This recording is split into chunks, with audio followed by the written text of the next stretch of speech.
ઝઘડિયાના નાના સાંજા ફાટકથી ગોવાલી સુધીના રોડનું કામ ખોરંભે પડ્યું. જવાબદાર જિલ્લા વહીવટી તંત્ર પણ આ બાબતે ધ્યાન આપે છે કે કેમ તે પ્રશ્ન ઉભો થયો છે.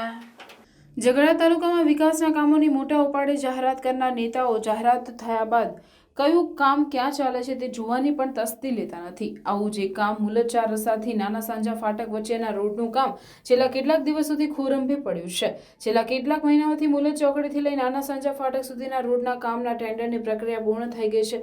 જે ઇજારાદારનું ટેન્ડર પાસ થયું છે તેણે રોડના કામ માટે ગોવાલી ગામ ખાતે પ્લાન્ટ પણ નાખી દીધો છે.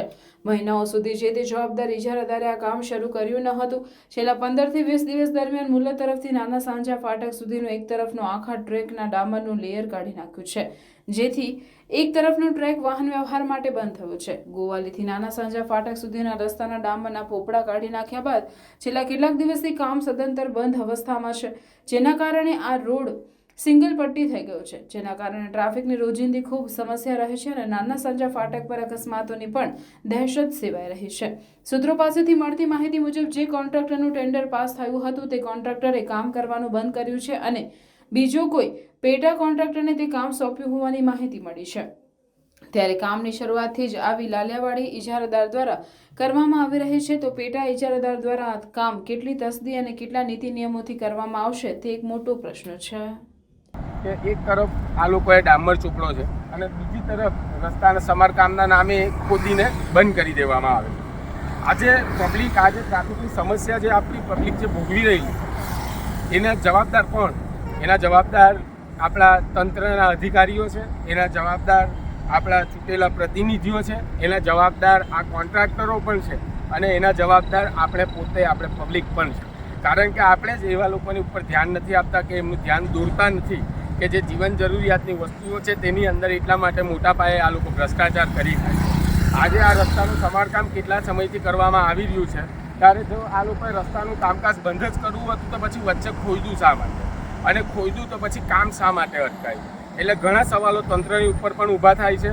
કારણ કે તંત્ર દ્વારા અવારનવાર આ કોન્ટ્રાક્ટરોને કામ તો સોંપી દેવામાં આવે છે, પણ એની ગુણવત્તા કેટલી છે, એની ચોકસાઈ શું છે એ જોવામાં આવતું નથી અને ખાલી બસ ઉદ્ઘાટનો કરીને એ જ કરવા છે, એમને દેખાડ જ કરવા છે. માટે ખાસ કરીને તંત્રને વિનંતી કરું છું કે તાત્કાલિક ધોરણે આ જે કોઈ પણ કોન્ટ્રાક્ટરોએ પેટા કોન્ટ્રાક્ટમાં કામો સોંપેલા છે, હવે તમે જ વિચાર કરો કે જે તાલુકામાંથી જેનું ટેન્ડર પાસ થયું હોય એ વ્યક્તિ કોઈ ત્રીજા માણસને કામ આપે એટલે એ કામની ગુણવત્તા શું હોઈ શકે? એટલે ખાસ કરીને આવા કોન્ટ્રાક્ટરોને જરાક ચમકમાં આપે અને તંત્રની ઊંઘ ઉડે એના માટે મારા પ્રયત્ન છે. ગાયત્રી વિદ્યા વિહાર આશ્રમ શાળા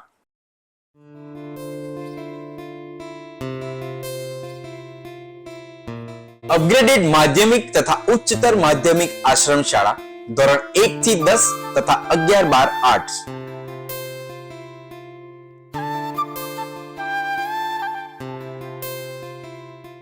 આશ્રમ શાળામાં ફક્ત આદિજાતિના વિદ્યાર્થી ભાઈ બહેનોને જ પ્રવેશ આપવામાં આવશે.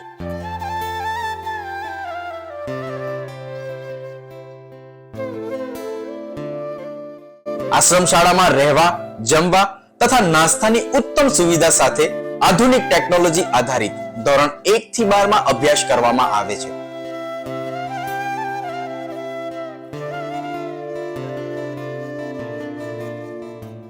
ગાયત્રી આશ્રમ શાળાથી દેડિયાપાડા, નર્મદા જિલ્લા સુધી વર્ષમાં 5 વાર ટ્રાન્સપોર્ટેશન પણ આપવામાં આવે છે.